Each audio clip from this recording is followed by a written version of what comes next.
আমি তো সেই দিন ওয়াদা করেছি দুইটা তায়েফার মধ্যে একটা আন্নাহা লাকুম, একটা তোমাদের হাতে দেব। এখন যুদ্ধ করতে হবে আবু জেহেলের সাথে, আবু সুফিয়ানের সাথে যুদ্ধ করতে হবে না, কারণ তাদের সাথে যোদ্ধা নাই। আল্লাহ বলেন ওয়াতাওয়াদ্দুনা আন্না গায়রা যাতি শাওকাতে তাকুনু লাকুম, তোমরা চাচ্ছিলা নিষ্কণ্টক, যেটা নিষ্কণ্টক, কাঁটা নাই, কোনো যুদ্ধ করতে হবে না, সেটা আমি তোমাদেরকে দেই।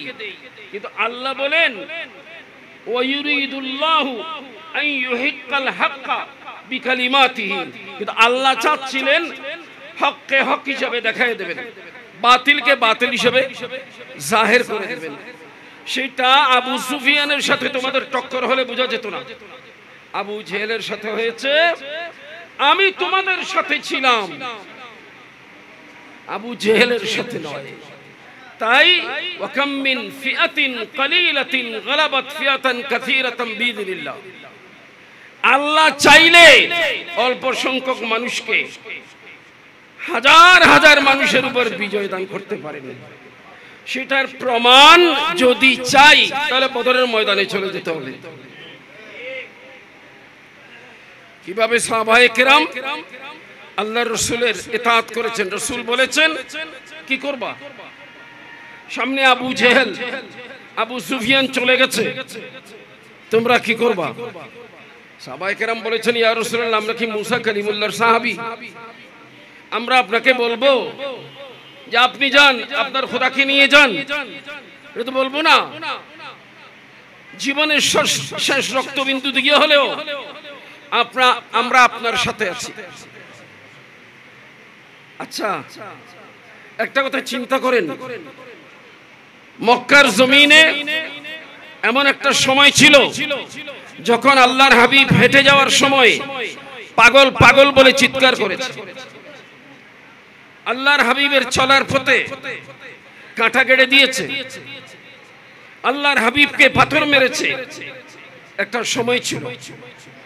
কিন্তু পটভূমি যখন আস্তে আস্তে বিপরীতে এসেছে, সেই মানুষরা যখন আল্লাহর রাসূলকে চিনতে পেরেছে, ঠিক তখন তারা রাসূল পাকের রক্ত মাটিতে পড়া নয়, আল্লাহর নবী ওযু করতেছেন, ওযুর পানিও মাটিতে পড়তে দেয় নাই।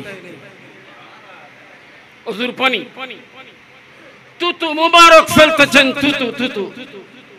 আপনারা তো মনে করবেন ওরা পাগল, মানুষের সাফও কি মানুষ খায় না? জি, সাহাবায়ে কেরাম আল্লাহর হাবিব সাল্লাল্লাহু আলাইহি সাল্লামের তুতু মুবারক ফেলতেছেন, মাটিতে পড়তে দেন নাই।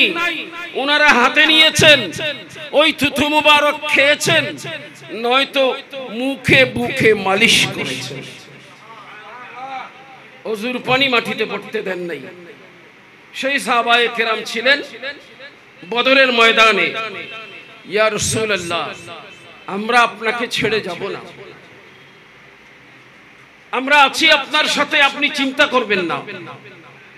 মদিনার সাহাবী বললেন ইয়া রাসূলুল্লাহ, আপনাকে অনেক কষ্টে বরণ করেছি আমরা।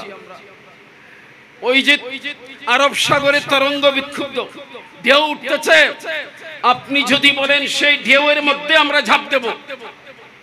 আবু জেহেল 1000 মানুষ নিয়ে এসেছে, শুধু তারা নয়, পৃথিবীর সব মানুষ যদি আপনার বিরুদ্ধে চলে যায়, আমরা তাদের সাথে মোকাবেলা করার জন্য তৈরি আছি। আপনারা সবসময় একটা কথা মনে রাখবেন, আল্লাহর একটা দস্তুর আছে। দস্তুর কি? বান্দাকে আল্লাহ পরীক্ষা করেন, বান্দা যখন পরীক্ষা দেওয়ার জন্য তৈরি হয়ে যান, তখন আল্লাহ নিজের পক্ষ থেকে সাহায্য করেন। হযরতে খলিলুল্লাহ আলাইহিস সালাম জানেন ওনাকে আগুনে ফেলা হয়েছে, সেই আগুনে ফেলা সেটা একটা আল্লাহর পক্ষ থেকে পরীক্ষা। আল্লাহ চেয়ে আছেন খলিল কি করে দেখি। দেখে না, খলিল আগুনে পড়তে কোনো পরোয়া করেন নাই, এদিকে আগুনে পড়তেছেন, ওদিকে ডাক এসেছে, ইয়া নারু কুনি বারদা ওয়া সালামান আলা ইব্রাহিম, হে আগুন তুমি ঠান্ডা হয়ে যাও, তুমি এয়ার কন্ডিশন হয়ে যাও। তাহলে খলিলুল্লাহ আলাইহিস সালাম পরীক্ষা দিতে গিয়েছেন, সেই পরীক্ষায় আল্লাহ পাশ করিয়ে নিয়েছেন। প্যারে হাজরিন, সাহাবায়ে কেরাম যখন যুদ্ধের ময়দানে, বদরের ময়দানে যখন যুদ্ধ করার জন্য প্রস্তুত হয়ে গেছেন, তখন রব্বুল আলামিন আহকামুল হাকিমিন হাজার হাজার ফেরেশতা নাজিল করেছেন। আপনারা উলামায়ে কেরাম জানেন, 4 নম্বর পারায় আল্লাহ রব্বুল আলামিন এগুলো বড় সুন্দর করে বলেছেন যে রব্বুল আলামিন আহকামুল হাকিমিন আল্লাহ বলেছেন, দেখো, আলাইয়াকফিকুম আন ইউমিদ্দাকুম রাব্বুকুম বিসালাসাতি আলাফিন মিনাল মালাইকাতি মুনজালিন, ওই আসমান থেকে আমি 3000 ফেরেশতা নাজিল করতেছি। আচ্ছা, এখানে আরেকটা বললেন, বালা ইন তাসবিরু ওয়া তাত্তাকু, হ্যাঁ যদি তোমরা ধৈর্য ধারণ করো এবং আমার নবীকে প্রাণের চাইতেও যদি বেশি তাজিম আর ভক্তি করতে পারো, তাহলে আল্লাহ বলেন, আল্লাহ আল্লাহ আল্লাহ মিন ফাওরিহিম ইয়াতুকুম মিন ফাওরিহিম হাদা ইউমদিদকুম রাব্বুকুম বিখামসাতি আলাফিন মিনাল মালাইকাতি মুসাওবিমিন, সশস্ত্র 5000 ফেরেশতা আসতেছে তোমাদেরকে সাহায্য করার জন্য। তা আমি কি বলছিলাম, অর্থাৎ এটাই আপনাদের খেদমতে আরজ করছিলাম, সাহাবায়ে কেরাম যখন প্রস্তুত হয়ে গেছে, আমরা যাব 6টা মাত্র কি তরবারি, ভাঙা তরবারি, খালি হাতে যুদ্ধ করতে যায়। একজন সাহাবী হযরত ওয়াক্কাশ রাদিয়াল্লাহু তাআলা আনহু, উনি দৌড়ে এসে বললেন, ইয়া রাসূলুল্লাহ তরবারি চাই। তো আল্লাহর হাবিবের কাছে তরবারি নেই, সাহাবী জানেন। এরপরেও বললেন, আমাকে তরবারি দেন। আল্লাহর হাবিব সামনে পড়া একটা শুকনো খেজুরের ডাল, ওটা তুলে বললেন, নে তরবারি লও।